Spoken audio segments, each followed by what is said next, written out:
This week, there was also another remarkable story. Al Jazeera published a documentary. Again, I'm reporting on the 30th of January. The Qassam footage was released by Al Jazeera on Friday, the 24th. It was a documentary on the program What is Hidden is Greater, and it was a remarkable documentary. If we look at the maps here, we're going to just show you where we're talking about here. Map 20A is the full Gaza map to give you a sense of what we've been talking about up until now. In the north, Beit Hanun. In the far northeast is where we just covered, and going all the way down to the far southwest, that's Tel Sultan. In Rafah, you can see in the zoom in there, Tel Sultan touches on the Philadelphia corridor. This was the other strategic corridor that Netanyahu, when he realized he wasn't going to defeat Qassam, he was going to hold this corridor and block people's access to it. But under the prisoner exchange deal, after today's exchange, the Rafah crossing is supposed to open, and it will open for wounded patients and allow 50 wounded fighters on top of the civilians to exit through Rafah for much needed, desperately needed medical attention that has been denied since May 7th, when Israel sealed off the Philadelphia corridor and took the Rafah crossing. So this is the remarkable footage, number 21, that I brought for you from this documentary. We're going to watch Qassam's top leader, Yahya Sinwar. Here he is covered in a blanket, walking through the devastation of Tel Sultan. He's walking up here to meet with the commander of the Tel Sultan battalion, where you can see just the utter devastation. But here you see, in a tactical vest, Yahya Sinwar, who Israel said was in a tunnel surrounded by captives, which all the captives have said is not true. He visited them on the first day, asked if they were well, said they would be taken care of, and said the civilians would be returned home the next day. He told them that in Hebrew, which he learned in prison, where he was the prison leader as well. He's also, you can see there, that is the Israeli military kicking up dust, driving, I don't know, what is that, 100 meters in front of him. That's Mahmoud Hamdan, the Tel Sultan battalion commander for the Qassam brigades. And Sinwar is on the front lines here, looking at battle plans. And that was something that when he was killed, we wondered immediately, does that mean there's going to be footage of Sinwar actually commanding operations? And this is the answer to it. Qassam released this footage to Al Jazeera. It was shown on Friday in the documentary on the program What is Hidden is Greater. There you see him on the front lines. That school is an Israeli military position. He is 125 meters away from the Israeli position along the border. So just really remarkable footage of a commander on the front lines. A couple of things that Sinwar said when he was released from prison in the Gilad Shalit exchange in 2011. He said, they thought prison was our graveyard, but it was our academy. And he also said when he got back into Gaza and put his feet on the ground in Gaza, he said, I will take my place among the fighters of the Qassam brigades. So mission accomplished. He also once jokingly said to a TV interview, he said, I don't like wearing this suit. They forced it on me. I prefer to wear a tactical vest. So he did that as well. So remarkable footage. And then 21B, this is what he said. This is the poem that Nora was talking about. The direct literal translation in English doesn't work too well. It's a beautiful poem by Ahmed Shawki, who is the Prince of Poets, Egyptian poet laureate. Some people say founder of modern Arabic poetry. And Sinwar is quoting this line as he walks up to the camera.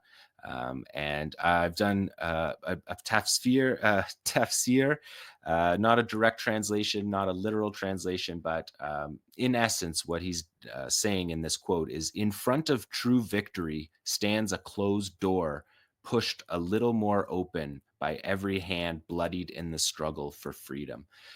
And that is the line that he walks up. Sinwar's got the poem in his head. Sinwar was an avid reader. All the Israeli intelligence talked about how he just devoured all books when he was in prison, led the library, taught the prisoners. And so it's just a remarkable moment to see him walk up and give that line. And it's not just the sentiment in the poem. It's difficult to translate poems, especially super beautiful poems, and especially in a language like Arabic that English fails almost at every turn. But it's not just about fighters, it's about the civilians too. And so I think that in essence, that's what he's saying. In front of true victory stands a closed door, pushed a little more open by every hand bloodied in the struggle for freedom. So a remarkable statement from the front lines of the battle in Gaza by the leader of the battle, the strategic leader who was released in a prisoner exchange, as we're watching prisoner exchanges happen right now. If we look at 21C, you can see him here with Mahmoud Hamdan. Sinwar also had with him the Glock that was captured from the Israelis in the critical 2018 counterintelligence. The 𝐄𝐤𝐿 foiled a clandestine operation by the Israelis that sent in special forces to try to tap the tunnel telephone line that we've seen be used all throughout this war as mission critical for the reason that 𝐶AM is able to operate for these 16 months. The reason why they have had command and control for these 16 months is because of the tunnel telephone network. Israel in 2018 tried to come in and tap it, and they were caught. They were outed by 𝐶AM security and interrogated, and their gun was captured, and there was a shootout. Several people were killed, and one of the Israelis was killed, and his gun was taken. So Sinwar was holding the gun when he was killed of the Israeli special forces soldier who as part of the 2018 raid. So very, very symbolic, very notable fact that they have captured weapons and they're showing them and using those captured weapons. And this is, like I said, this is Mahmoud Hamdan, Tel Sultan Battalion Commander. And I'll show you something about him in a moment. But first, let's look at 22D, which is just showing Sinwar right on the front lines. He's in his tactical vest. He's got his captured weapon, and he's commanding operations. He's not in a tunnel. He's not hiding. He's out in front. And so all those suggestions by the Israelis in their architecture of lies that has been underpinning this entire war, this was remarkable footage to see. And if we look at the next one, this is where the Israelis boast of having assassinated Mahmoud Hamdan when they do these eliminated posters. And these are almost always have been absurd.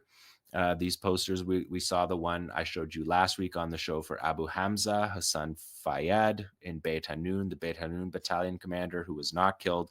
But some of them have been ridiculous. Like they used one photo and said that they eliminated a senior 𝐶AM commander, and the photo was of a famous Egyptian journalist who's like the head of the Egyptian journalist syndicate, who's well known in Egypt, and that was a mockery of the Israeli military's architecture of lies right from the first moments of October 7th, justifying their successes, framing their failures as some kind of subhuman brutality in order to justify the genocide that this week, more than any other week of this war, was proven to be a failure. From the prisoner exchange, the terms of the prisoner exchange are the terms that 𝐶AM demanded. The end of the aggression, the withdrawal from the corridors, the return to the north, those were the key demands by 𝐶AM throughout the negotiations that they refused to give in on. Israel's key demands or key objectives of the war were to return the captives through violence. That failed. Destroy 𝐶AM. That failed. Destroy the government. We saw that today and the last several days, that the government is functioning in Gaza. And that number 4 for Israel was that Gaza was no longer a threat to them after total defeat of Hamas. And Netanyahu even went further and said the idea of Hamas would be defeated for generations to come. Nothing could be further from the truth.